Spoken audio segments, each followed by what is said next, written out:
On this episode of the Wrestling Strength Podcast, I got a special guest, my man Joey Boardwine, former Northeast Ohio standout wrestler and coach turned world champion jiu-jitsu competitor. We dig into Northwest Ohio wrestling, I said Northwest. People be going, hey, from Northwest Ohio. Yeah. Milan Edison. Right. On this episode of the Wrestling Strength Podcast, I got a special guest, my man Joey Boardwine, former Northeast Ohio wrestling standout and coach way back in the day. So far back, I seen a picture of him where he had a mullet out there on the mat. What's more intimidating than a badass with a mullet? He's now an administrator out in California, Southern California, and a 4-time world jiu-jitsu champion. Let's go to the show.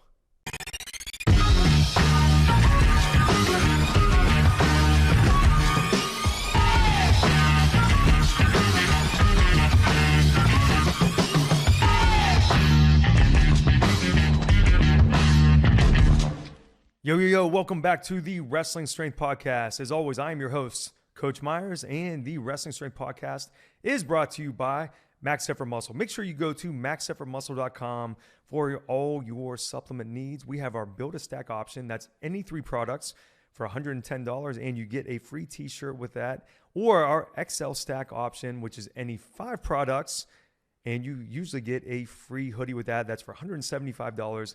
The main products that I recommend for wrestlers is our plant-based protein, which I love. Now, if you're not a plant protein guy, you can go for our Tri-Blend protein. That's delicious as well. Our Amino Recovery, which we formulated specifically for wrestlers and combat athletes to use after weigh-ins and to help maintain muscle mass when you're in a calorie deficiency and trying to keep your weight down. I also love our Tri-Blend creatine for wrestlers, especially in the off-season. Help you get swole and get those gains. And the sleep is very crucial to make sure you're getting enough rest at night, because that's really when all the recovery takes place. Make sure you go to maxeffortmuscle.com, check everything we got. If you have any questions, you can always hit me up on Instagram, or you can email me at dustin@oldschooljim.com. Now, we have another sponsor here at the Wrestling Strength Podcast, and that is Ice Barrel. Ice Barrel is a cold therapy training tool that makes it simple and easy to bring ice baths to your routine. Now, if you've been paying attention, you've been watching me use cold exposure therapy. I use it in conjunction with my sauna. I have that wood-fired sauna out there. I'll get in for 10 to 15 minutes, either after a workout, or if I'm cold, I'll go right to the sauna first, get a good sweat, and then I go to the ice barrel. I get up to up to my neck for 3 to 5 minutes on that first go. I practice my box breathing, and the mental clarity that comes from the cold exposure is just like next level. There's all kinds of health benefits. One that I've been reading about lately with cold exposure is it actually has a positive impact on gut health. Number one, by lowering your stress level, which we all have too much stress in our life, and cold exposure therapy in the ice barrel is one of the best ways you can lower your overall stress. But also more specifically by stimulating the vagus nerve, which is the main kind of communication highway between the brain and the abdomen, runs around the back of your neck. So that's why I always tell my guys, when you get down in the ice, you got to really get down there low, make sure that cold water and ice is up kind of to the bottom of your hairline right there. Make sure that vagus nerve is stimulated. It'll help the gut relax, help kind of influence a healthy gut. And, it really all starts in the gut. If you're taking in good nutrition, you're able to digest it properly, that's going to really influence all aspects of your health. So the ice barrel is durable, compact, portable, lightweight. It's made in the USA. It's actually made right here in Ohio using 100% recycled materials. They have a 30-day money-back guarantee, and they also offer financing. Now, with its sleek design and compact footprint, Ice Barrel makes it easy to experience the benefits of cold therapy from the convenience of your home. And Ice Barrel is going to give you, the Wrestling Strength Podcast listeners, $125 off when you go to icebarrel.com/gutcheck. Or you know what, let's just make it easy. When you go to icebarrel.com, put in the code GUTCHECK. That's one word, GUTCHECK. Put that in at checkout. You'll get $125 off, free shipping delivered right to your door, and you can get colder and feel better. Whew, man, that was a good plug there, wasn't it? And I'll tell you, I got to plug one more thing before I introduce my guest today. If you didn't already know, I just recently launched the Coach Myers Strength Conditioning app. I had a website before, which was great for the last 2 years, but this app is next level. There's technique videos that are integrated into every single workout for every single movement. It's all based around the video. So that way there's never any guesswork for parents, athletes, coaches. You can see exactly what you're supposed to do. You can train like my elite guys train. I got stuff on there for the youth athletes. I even got stuff on there for the parents. I got my 28-day shred. I got my pump and shred. I got everything that you guys need. It's only $14.99 per month or $99 for an entire year. Go to CoachMyersStrength.com. You can't get it on the App Store. You got to go to CoachMyersStrength.com, download the app, and you are going to love it. I'm going to have to take a quick drink before I introduce my guest here because that was a lot of talking for a short amount of time. All right. Now, very special guest I got with me today. So this guy is, kind of I'm gonna just go ahead and say he is a Northeast Ohio wrestling legend, according to, one of my athletes who responded with that today when they saw he was here at the gym. This guy is a couple years older than me, and four-time world Jiu-Jitsu champion, former elite wrestler, former wrestling coach, now an administrator in a very large school system out in Southern California. My man, Joey Boardwine. What's going on, Coach? Hey, what's up, Joey? Man, I'm pumped that you came into train with me and Colin this morning. Yeah. That was a lot of fun, right? Oh, it was a great time. Glad we're doing this podcast, but that was the right way to start the day, man. Just fun to hit some iron with you and be able to see Colin. And it's just always fun to be around someone that's getting ready to do something big, like he's getting ready to go on this trip. And yeah, he's leaving for Egypt tomorrow morning. Yeah. So you can almost feel like the energy. A little like nervous tension in a good way, Yeah. Well, and he's always kind of like that anyway. He's a little bit, we call him the bully around here. Yeah. He's always bullying a little bit. He's always a little bit on edge. He's just a competitor, Yeah. I like to kind of jab him a little bit and kind of keep him. We kind of got that coach, mentor, almost older brother. Only in this older brother scenario, he can definitely just destroy me if he wants. But, I just kind of like to push his buttons just enough to kind of keep him a little angry during the workout. Yeah. And then you guys have a kind of 1 degree of separation connection going way back, right? Yeah, for sure. So Colin's father, John Moore, wrestled for Chanel High School. Yes. So when I was a little kid, I went to Longwood YMCA. And at the time, Longwood was one of the only clubs around. And some of the coaches at Longwood were Dave Mariola. At the time, Mariola... Longwood was North Akron, right? Or no? No, different. Okay. Longwood was a thing that... It's actually, they kind of brought it back recently, but it was gone for a long time. So Longwood and North Akron were rivals. Gotcha. Yeah, so Longwood YMC was where Alan Freed went. Okay. A bunch of other of us at the time went. A lot of the St. Ed's guys went there. Yeah. Yes, they did. Like Freed, but there was also West Shore. Okay, Yeah. Which is still around today. But West Shore, we used to smash West Shore back then. They weren't kind of what they are now. But yeah, so anyway, when I was at Longwood YMCA, Graham Coghill, the legendary coach that coached Chanel forever, wound up starting his own club, the Firebird Wrestling Club. So when we first kind of went over there, my father took us there, and we started working and training with him a bit. Colin's dad, John Moore, was there. And this would have been like late 80s probably? It's probably like 86, 87. Okay. Yeah, and we just were scared of him. He was just so big. It's funny because anyone who I've ever met that knew John Moore in some type of coaching capacity back then, they say the same thing. They say, Jay Jagger says the same thing. They all say, I was terrified of John Moore. Yeah. Yeah, he was big. I think he was like a 67-pounder, and we used to go and watch the team compete. And he had a left-handed fireman's. I remember that. Okay. I do remember that about him.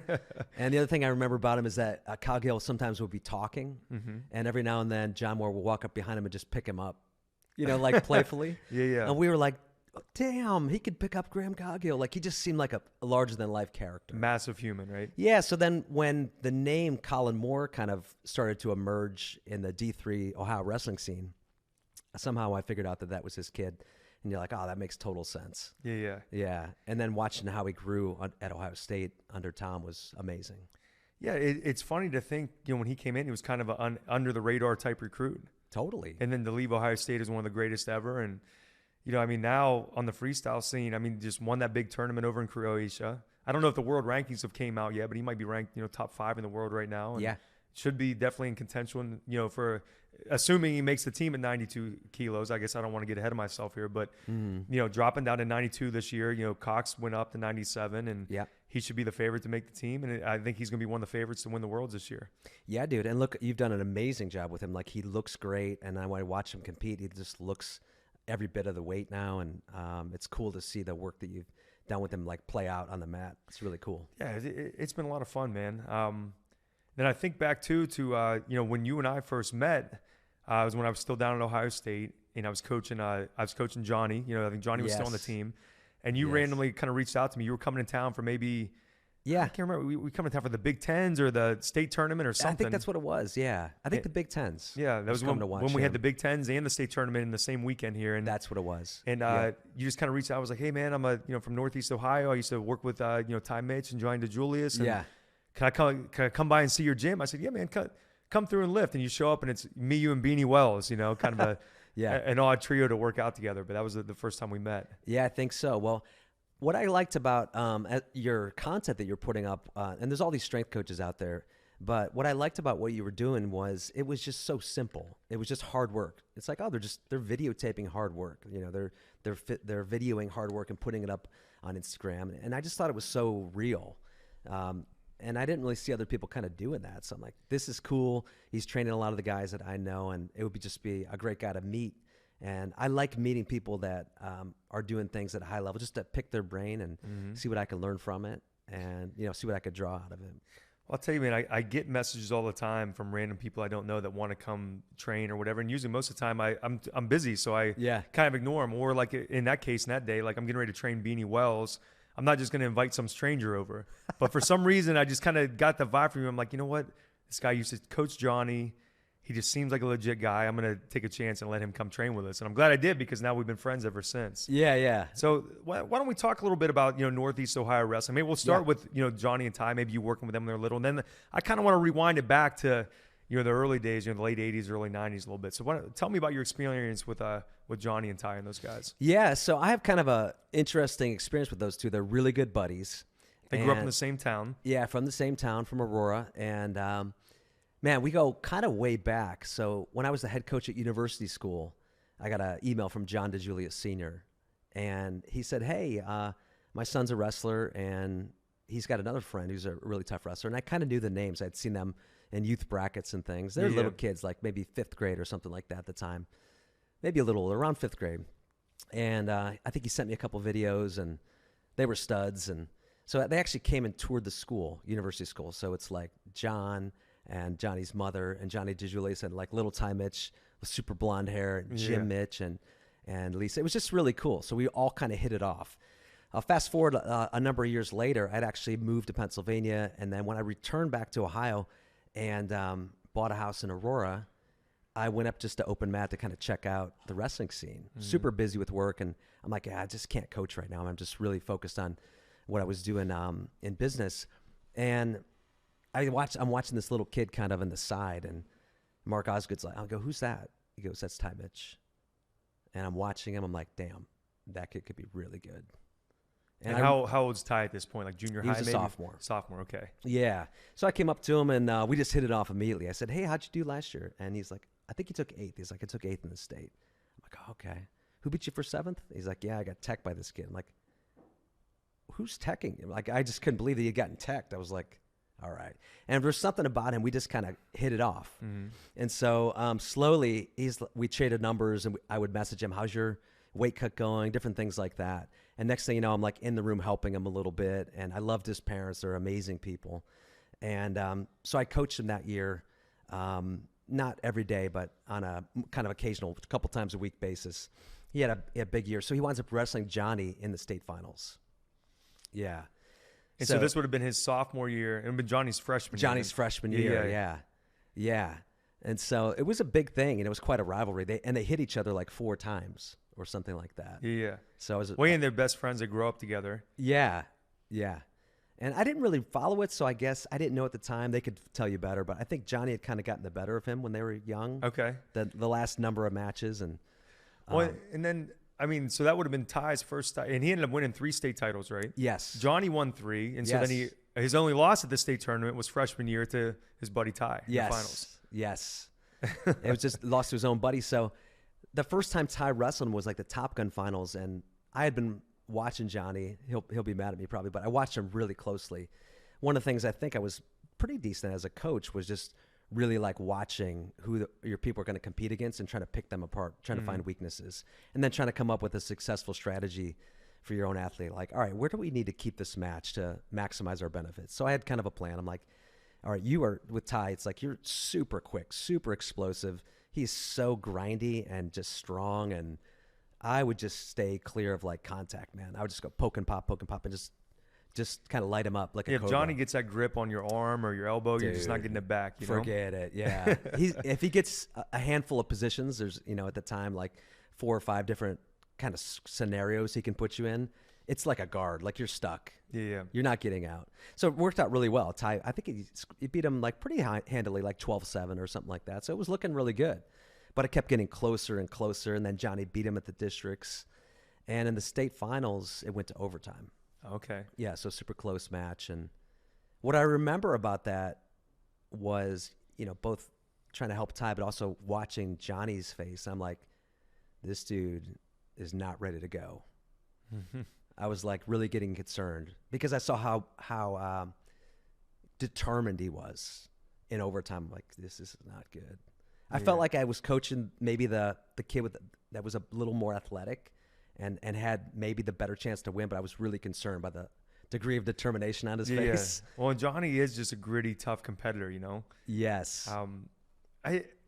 My favorite thing about this story is just the example of 2 kids growing up together. Yeah. Their families are friends. They probably wrestled together in club and all this stuff all these years growing up, and then they meet in the state finals in high school. And I think that's one of the things that, at least kind of traditionally, has separated Northeast Ohio, from other parts of the state. And I think here in Central Ohio, we're getting better about it now, but there's been more of a culture of, okay, well, me and this kid, we might have to wrestle in the district finals next year, so we're not going to train together. Mm-hmm. We don't want him to learn my style, or that whole kind of mentality. Whereas, Northeast Ohio, these kids bang together all year round, and then they wrestle each other in the state finals. And that's why they're so good. Yep. I think, there's been kind of a tendency, at least from what I've seen in Central Ohio, where the kids that are really good stay away from each other. I don't want to tell any details because it'll really, it'd be easy for someone to figure out who this is, but I have a really good kid who had reached out to probably the other standout in Central Ohio this year that's his weight, because he don't have anyone close to his weight on his team. Yeah. And they go to different clubs, but the dad reached out to their dad and said, hey, why don't we get them together, once a week? And one's a D1 kid and one's a D2 kid. And they turned it down. Wow. And it's like, you guys are both going to be in college in a year or two. Like, why wouldn't you use this opportunity to get better? Yeah.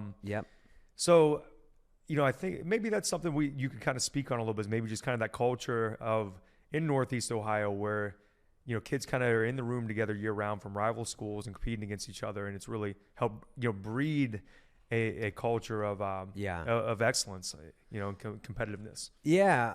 It's just really tough up there. And it's true that iron sharpens iron. So the more you can see a high level of action in the room, the better chance you have of being able to produce it when you're competing.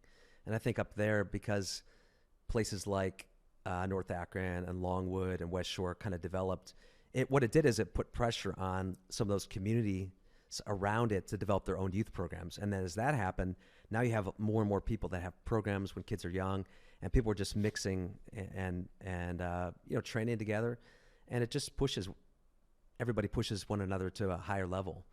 So it's pretty cool, man. And that was kind of the theory on Longwood, like where we started. I was like getting smashed at Longwood, but the only reason I didn't quit probably was because when we go to tournaments, I would do like decent. Now, if I hit like the wrong person, like my own brother or someone like that, I'd get beat. But if you hit, some random dude from wherever, I would do well. I'd be like, oh, he wasn't that good.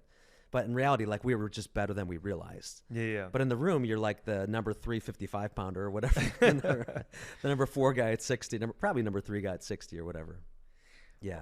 Well, I'll tell you what, man. I mean, just, kind of my experience with, coaching youth wrestling this year for the first year is, number one, it's gotten so competitive at the youth level. There's so many clubs now. Even here in Central Ohio, we got, Ross Thatcher has Crazy Goats. Moran, which has been there forever. Colin Palmer has a great youth program. Yeah, he's doing great. Colin Moore had a club this year. And those aren't the only ones. Those are just kind of like the big name ones.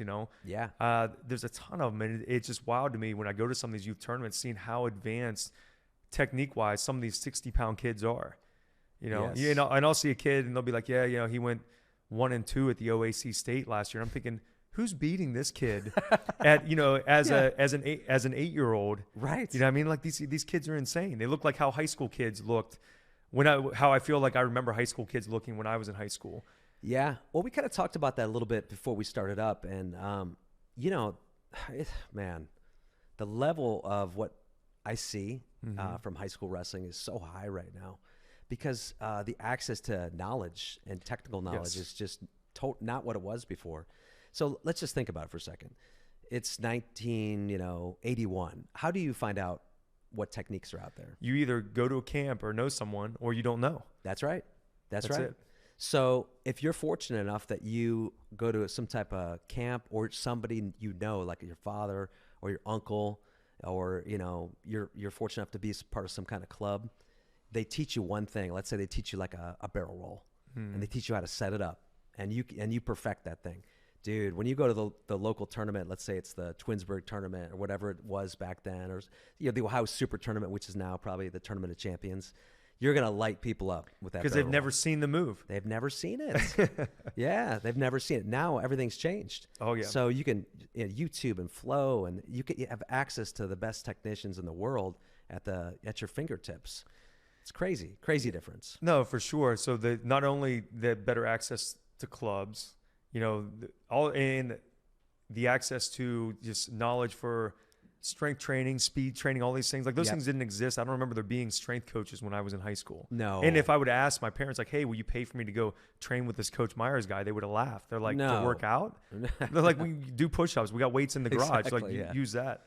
But also, and just getting exposed to the sport on a high level. Like my one buddy, Chris, who you met this morning, he talked about whenever they drive to club every week, his part of the agreement is his kid gets on the iPad and watches matches. You don't got to watch technique videos, but he's back there watching Vincenzo Joseph or whoever and just watching matches and seeing high level technique. Yes. You know what I mean? Just being exposed to that over and over again. Yes. And it's funny too, because I think there's a tendency, for guys, especially when they get up to, us, early 40s, mid 40s or late 40s, whatever, you start romanticizing your era. And you start thinking, kids were so much tougher. I see people, tweet this shit all the time. Like, well, it was different in my day. Kids were tougher. No, kids weren't tougher in your day. Right. You just think they were because you have selective memory. Right. But anyway, so, there's always this tendency to think things were harder back in the day or that people were more skilled or more hard-nosed or whatever. Well, I went down a rabbit hole a couple months ago and was looking back at like the OVAC tournament. And that was like our big conference tournament. Yeah, that was big. Yeah. Back where I grew up in the Ohio Valley. Yeah. And I ended up finding some matches from my senior year. Not mine because I never made the finals or anything like that, but I found the finals matches and was watching.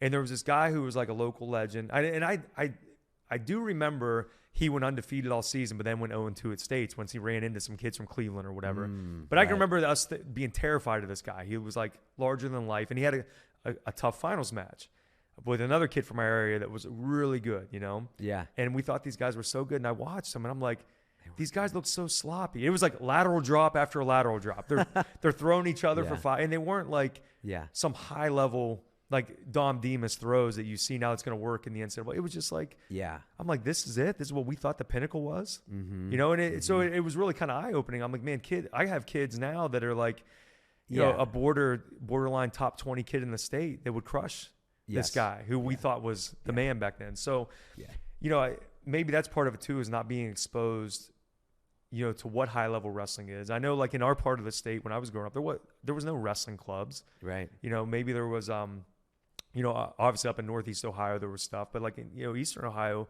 there was no off season options unless your high school did an open mat. And most high schools, they just weren't doing anything like that.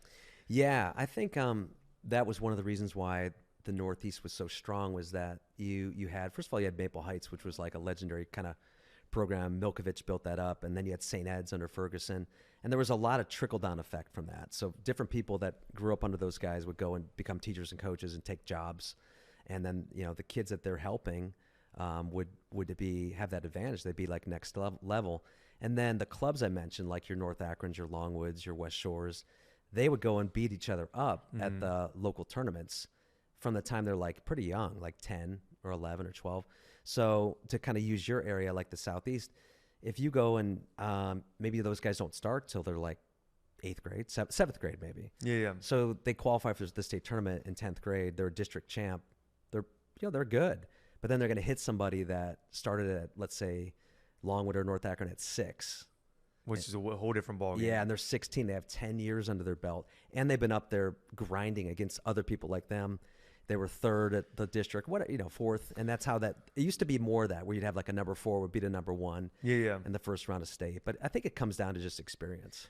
I can remember going to the state tournament to watch my drill partner and looking at the program. And you see everyone's records and you'd be like, oh, yeah, this kid from Walsh Jesuit is 30-12. He must not be that good. And then he comes out and smashes the district champ from our area or whatever. And you're like, oh, wow. Like, yes. But he's lost 12 matches because he lost them at the Ironman and Top Gun and they dueled Blair Academy or wherever else. Yeah. So it's really just, just a different level of competitiveness for sure. It's good if you have losses. I know it sounds crazy, but it's like if you're not the number 1 guy in the country, you should have losses.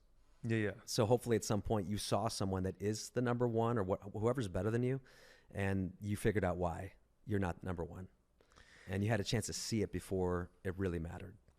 Hey, so not to rewind too much, but going back to, something you mentioned about, some of these guys that came up under these legendary coaches in Northeast Ohio, and then they kind of stayed around in the area. And, kind of similar to you, you were in the area off and on, coaching, helping, Ty and some of these younger guys. Yeah. I had a conversation with my buddy Smitty, the Carpet King, does the corner rugs. Yeah. Has a club out there in Eastern Ohio. So he was kind of like a older brother / mentor to me, growing up, not just for wrestling, but for business as well.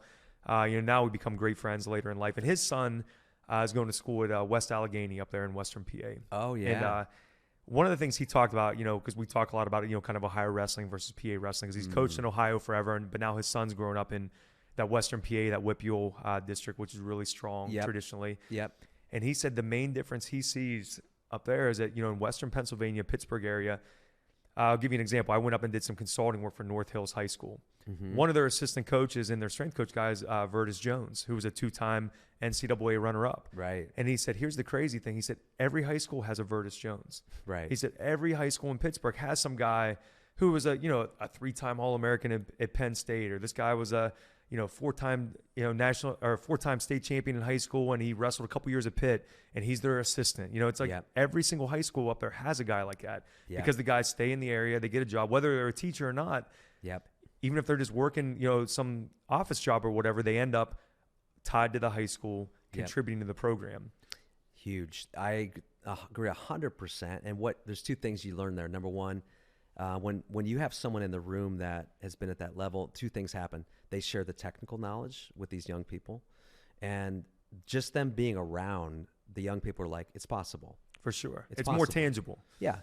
They actually see someone every day that achieved it. They watch him walk in the door every day. They know that this guy went to that school, and they start thinking, you know what? Yeah, I can do this. And plus, on top of it, if they're giving them the confidence saying, dude, you look great, man. You look better than I did in 10th grade. That kid's like, man, I can make this happen. Well, what I've found too, and I mean, this even kind of relates to me in some ways. Even when that guy's telling them the same thing that maybe their dad has told them for the last 5 years, it means more. Yeah, coming from that big time assistant. So I get this all the time from parents. They'll say, I've been telling my kid they got to eat breakfast for years and they won't listen. He's like, you told them once, now they listen. I said, well, it's because I'm not dad. Right. I'm the coach, so they'll listen to me. So if you need a message to flow through me and it's a message I approve of, let me know, because I'll gladly influence them in the direction you want to go. Yeah, that's a great message for every dad. Don't coach your kid. Find somebody else to do it that you really trust. And you'd be a dad. You be there and you support and, you give little pointers, but you don't want to be the guy, coming up with everything. I don't think. No, you don't want to be the guy on top of them. But I think when they're real young, you kind of have to be their coach at first. Yeah. But, I even had this talk with Colin recently. I said, I've kind of helped get Jack to where he's at right now. But for him to keep improving, like, I need you to work with him now. Yeah. Like, I need, Colin, D'Amelio and my buddy Clay Reeves, who's at Ohio State, they said they'll start helping him this summer. I said, because now, like, there's only, my wrestling IQ is limited, too. I was never an elite wrestler. I was very, my IQ is very limited. You're looking pretty elite on the close grip bench today. Yeah. Well, I can help him become elite in the weight room. That's kind of my area. Yeah. But I need those guys, in the off season to coach him, and I'm going to take him maybe out the Thatcher one day a week or something, things like that. Yeah. So I can be kind of hands off. So it's going to be interesting. All the clubs you mentioned, dude, I got to say, these Thatcher, Moran, Collins here. There was one other maybe that you mentioned. Colin Palmer. Right. So some great options. So that's a lot, and it's gonna be interesting to see in 10 or 15 years when all those kids, as they've been banging with each other, are in high school. It's gonna be really interesting. Well, I'll tell you, we're really seeing it right now with Palmer's club with DeSales. Yeah. He's really brought back that program, and all those kids that are at DeSales now that are, sophomores and juniors that are really good. I mean, they should compete with Graham for this D2 state title this year. Yeah. But they're all kids that started with Palmer in grade school. Mm-hmm. And, now he's been able to build that program. He's kind of filtered through his club into that. Yeah, he's doing a great job. Oh, he's doing a tremendous job. Yeah. And it's been awesome to see, because I know, like, when we were young, DeSales was a powerhouse. They always had tough kids. Yeah. And then it just kind of disappeared. Yeah, right. So it's been really cool to see him. And he got some great kids too. I have a lot of his kids actually come out here in the off season. The Shoe Laws and Barford and some of these other kids, and they're just great kids too. So the next one now we're seeing with Watterson, with Thatcher and Rollins, kind of they're bringing their youth program. Oh, Tommy's over there too. Yeah. Oh, so Tommy's boys are in that program. Oh, gotcha. Yeah. So Tommy's not really working with the high school per se, but I know he's still in the room with his boy. And I think his boy's in 7th grade this year, and then he has his twins that are maybe in 6th grade. Yeah. Something like that. That's huge. So you have 2 people helping or assisting or at least advising that are, Division I coaches. It's a big deal. Yeah, real big deal. A lot of advice. And I think you touched on PA earlier. So Pennsylvania, one of the big reasons I think they're just so damn good is that they have, like you mentioned earlier, the Vertus Jones example, but because they've been able to keep more Division I programs all those years, those people that, let's say they were very good high school wrestlers, very good state champs, 2-time champs. When they go to college, they get tested. Right. And they get tested and they get humbled. And you either then are able to overcome it and you're winning NCAA titles. And then you take those lessons. Now, when you go back, those lessons are really, really high level lessons because your technique has been really refined and tested. But in Ohio, I think that it hurt us that places like Akron, Toledo, didn't have wrestling. Dayton, it just went away. If we had been able to keep all those, so we had a lot of people that were tremendous high school wrestlers. They were really great, but for whatever reason, the opportunities weren't there, and they wound up hanging up their shoes at the end of high school. So they're super helpful. They're awesome coaches, but they would have been even better if they had that next level experience. Yes, those other 5 years, where they're really like now competing. If you look at it like use a martial arts example, now it's just black belts now. It's only the cream of the crop. So whatever you used to do in high school, that work, we're going to find out now how it needs to be adjusted in order to work at this level. And then if you have that, then you take it and you're teaching 5-year-olds that. Whoo! Now you got that's Pennsylvania. Hey, let's kind of switch gears. Let's talk about jiu-jitsu a little bit. Okay. Yeah. Yeah. So you've been competing. Yeah. You're at a high level in jiu-jitsu for a while. Yep. Was that something you really transitioned into early, right after wrestling, or did it kind of come to you a little later in life? It came later. I was probably 40 actually before I ever stepped foot on a mat. And you're how old now? 47. 47. Okay. Yeah. 39, I think I was. So yeah, when I kind of took a break from coaching and wasn't coaching wrestling full time, I loved the UFC. I'd always watched it, and I had kind of a inkling like I wanted to get involved in fighting, but watching fighting over the years, you're like, okay, there's a whole component to it that I don't understand. So I went and did some jiu-jitsu workouts, and the first thing you're kind of wondering is like, is it real? This is like a while back. So I actually thought that, like, is it real? Like, because I don't want to pick on any martial arts, but you see certain martial arts and there's like, it's almost like choreographed calisthenics, and you're thinking in your mind as a wrestler, dude, I would just come in there and double leg that dude and throw him down. You know? You probably, especially, having a great wrestling background like you had, you probably thought like, how is any of that going to work on me? Yeah. You think like they're standing straight up. You're like, I'm going to low single you, right, and then start punching you once you're on the ground, right? So I'm thinking, all right, are these submissions that you see, are they real? Like, or can you just power out of them or slip out of them or whatever? And so the first time I had a chance to go with some pretty high level people, you're like, ooh, okay, this is real. Like, you're trapped. Yeah. You're going to go to sleep or you're going to have to tap. And I thought it would be a couple-year journey to really get to where I kind of wanted to be in order to, let's say, help a fighter learn wrestling. But it turned out to be more like a 10-year journey because there's just a lot there. Yeah. It's a whole kind of separate animal. But it's really similar to wrestling because they're like two sides of a coin. They're both about like finding ways to subdue somebody. but jiu-jitsu is sneakier. It's craftier. Yeah, I feel like there's definitely a sneaky element where I think someone could excel in jiu-jitsu against a better athlete by being kind of like real cunning and real strategic. Yep. Yeah, I mean, whereas I think, obviously that element comes into play with wrestling, but when someone is more physical and a better athlete and good at wrestling, it's going to be hard for someone to beat them just by being craftier or being smarter. Correct. And part of it's the way the rules are set up. Right. So it's our sport of wrestling, and I love our sport, but the rules are set up in a way to kind of save you from some of that. And let me kind of explain. A stalemate. When you're in a position that you can't advance and they can't advance, the referee kind of saves you. It's 15 seconds. Beep. All right. So that, let's say it wasn't a great position, and all of a sudden you're kind of able to get out of it. You get a restart. Okay. They don't have that in jiu-jitsu. So there's no stalemate. So if you're in a weird position, okay, there's no potentially dangerous.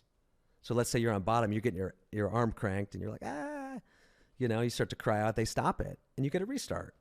That doesn't happen. So yeah, if they stop it, that means it's over. Exactly. So yeah, if you're having a problem, it's, the fight's over. So there's those things, and then the big one is that people can plant them. Two other things: people can plant themselves on their back and set up submissions for an extended period of time, and that gives them enough time to lock things up on you that you probably would never imagine someone could get on you. So. Those are big differences, and then the fact that there's obviously no potentially dangerous, and you can lock hands around everything and attack joints. It just changes everything. But wrestling still is a huge help. It just kind of changes those scrambles when you're putting someone to the ground. Yeah. You know what I mean? So now you've won 4 world titles at the Masters level. What's next for you? You competing again coming up this year, or what's? We'll see, man. I was thinking about doing the ADCC Open in Canada, which is coming up in April, and then there's one in Southern California that I might do. ADCC. And they do an absolute weight in that one, right? They do, yeah, they do. So they have divisions. So if you win your division, you can also do the open weight. Okay. So absolute weight. So that for wrestlers that don't know what that is. It's kind of like if you're the champ at 119 and then somebody's champ at 135 and then there's a heavyweight champ. If you're so inclined, you can do the open division after and just try to beat everybody, which is kind of crazy, right? Yeah, it's wild, right? Yeah. So that's another cool thing about jiu-jitsu. It forces you to think a little differently about, all right, what's the smartest way I can subdue this person? Or it makes you a better problem solver. Yeah. In wrestling, we sometimes are just like, let's just keep going. Just go harder, do what just do it harder and more frequently. And jiu-jitsu because you just can't afford that. If someone outweighs you by 60 pounds, you got to find a smarter way to get the W and find a way to attack something that they're not, looking for. Yeah.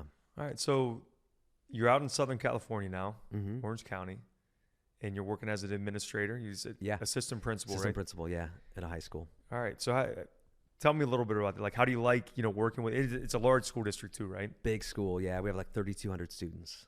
Now, are you doing any coaching there, or just strictly administrative? Just strictly administrative. I wouldn't have time, so the leftover time I have, I'm training. So I'm training jiu-jitsu, and I'm teaching in a morning class at Atos in Long Beach.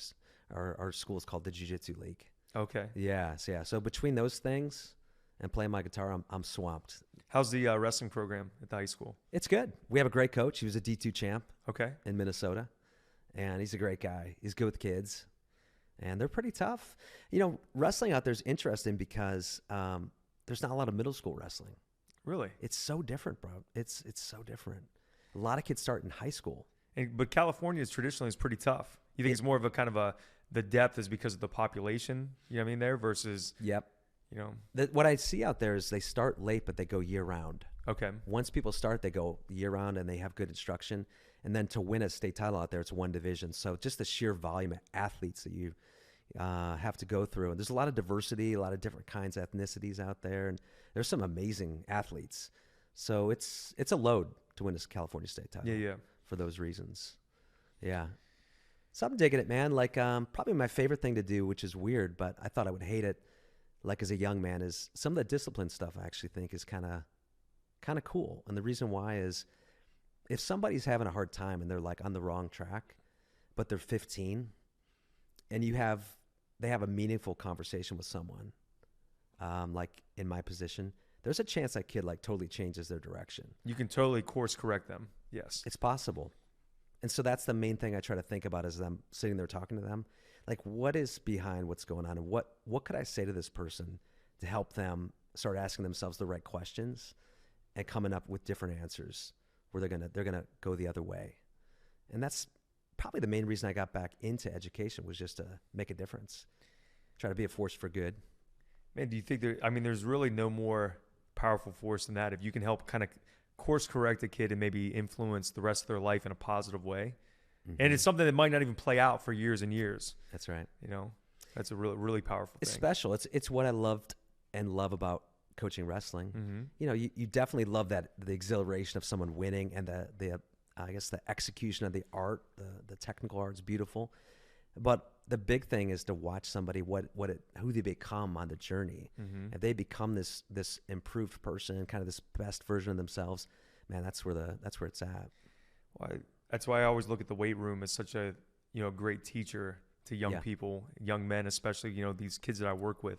Yeah, I want them to be successful in wrestling. Yeah, I want them to look jacked and be strong and all these things. Those are all great, but I always think any kid that comes to me, if I can teach them how to work hard, how to be respectful, how to have personal responsibility, then that's just it's gonna bleed over into everything else. Yep. Then the muscles and the wins on the mat is kind of a bonus. And that stuff all kind of sounds cliche, but it's so true. Yeah, it does sound cliche, but it's not. Like personal responsibility, like just taking ownership of your life. Like, hey, it's my life. I need to make the most of it. I mean, just coming to that conclusion, if you actually believe that, is a big deal. Well, I'll tell you what, man.